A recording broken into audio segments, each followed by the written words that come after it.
Okay. So today I'm here to tell you about the changes that have been made to help provide women with equality and respect in college athletics, something that men have had for centuries. It's weird how just in the United States women have a 51% population and men only 49%, and women still have to fight for the equality. I believe that anything a guy can do, a girl can do, especially when it comes to sports. In women's athletics, they were underfunded and ignored in the past. There was always demanding for equality. There was a breakthrough during the Women in the Workforce, but athletics was one area that struggled. There's very little financial banking, uniforms, travel, the transportation was unsafe, the locker rooms are tiny, there's no medical assistance or athletic training. What they wore was white t-shirts, white shorts with the logo usually on the shorts or on the chest, and then they wore pennies just to differentiate the teams. People didn't think that they had enough stamina for a full-length season, so their seasons were actually half of what the men's seasons were. But what they didn't really think about is that women could participate in multiple varsity teams a year, which in the end made them that much stronger. The change started in 1971 with the AIAW, which is the Association of Intercollegiate Athletics for Women. This was a new voice and a new fund for women. It helped them with safer transportation, newer uniforms, and that kind of thing. When the association was only a few months old, Congress passed the law Title IX, which was part of the first slide that I just showed you. It was passed on June 23, 1972. It was signed by Richard Nixon, and this brought women's rights to the public's attention, along with the civil rights movement of the 1950s and 1960s.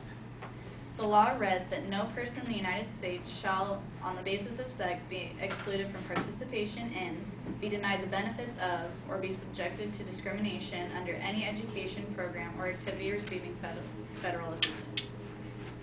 Title IX was interpreted to include sports.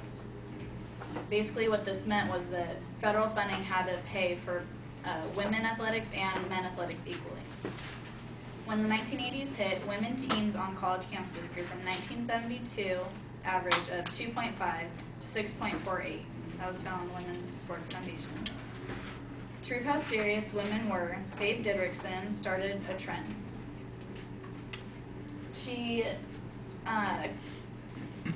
qualified for the LA Olympics for 5 events, and these were part of them. She also won 13 tournaments for golfing, her famous golf swing. And then that's her javelin. She qualified for 5 events going into the Olympics, and at the time, women could only qualify for 3. And then also to follow her in her footsteps. Oh, sorry, that's her holding 2 out of her 13 trophies for golfing. And then to follow in her footsteps, Wilma Rudolph was a 3-time gold medalist for the Olympics. That's her in the 4x1. That is actually a picture of her team made history that year for breaking the record. They ran a 46.97, which is really, really fast for a 400. And then that's her finishing the 200-meter dash, making another record. Her holding her 3 medals. And then these 2 women were recognized for their contributions for women's sports. They were ranked 10th and 41st in the ESPN Century Greatest Athletes. Like I said before, women can do anything a guy can do. But is that really the point? Title IX provided another outlook on how women athletics were no longer looked at as abnormal, but as their own right. And that's all we ever wanted was equality, especially when it comes to sports.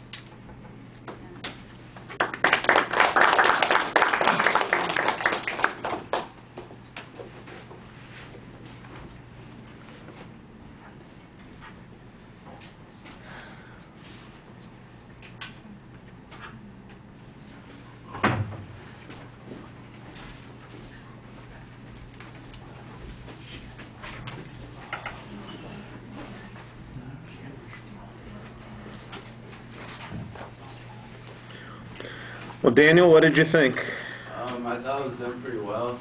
I liked the visuals and how it went with what she was talking about, and she clarified her thesis pretty well.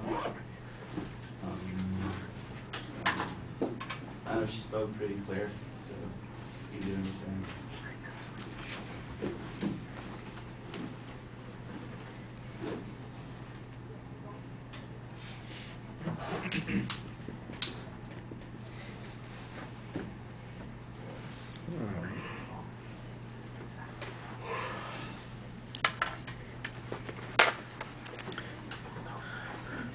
All right, well, the attention device is basically just an identification of the topic. I think that you've got some other information that's there that could work a lot better if you'd started with that and then went to the identification of the topic.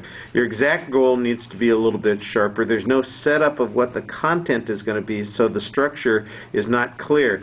And I think that that becomes a problem later on because it sounds at one point like it's going to be kind of a chronological structure when you're talking about the AI, AW, and then you're talking about Title IX, and then you start moving into the 80s and that kind of stuff. And so, okay, so we got a structural speech, and then we're dropping back and we're talking about Babe Zacharias and Wilma Rudolph, who precede all of that stuff. So it seems like it's out of context.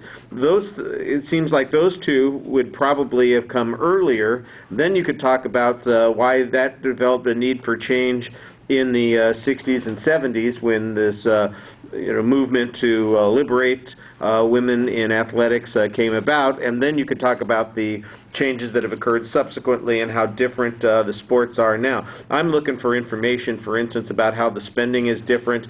You mentioned a little bit, you had the one statistic about how there were X number of sports more now for women than there were in the past, and it seemed like it went from, I don't know, an average of 2.5 or some number like that to 6.3, some number similar to that. I don't remember the exact numbers there.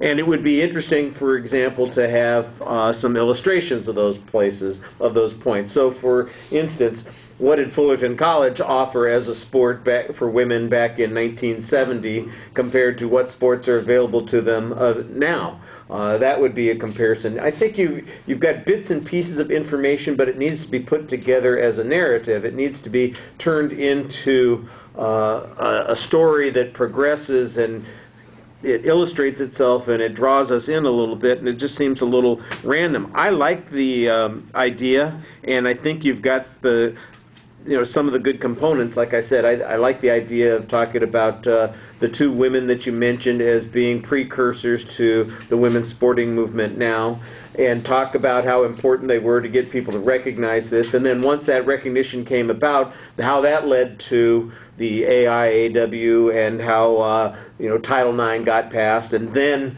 talk about how that's changed things in a contemporary way. And you need some stories from those time periods, not just random bits of data. I think that's a little bit problematic. The visuals are all fine. The images that you show of the athletes are great. They're shown at appropriate times. I don't have any problem with the size of any of them. They're large enough to see. Like I said, I just think the structure of the speech is problematic.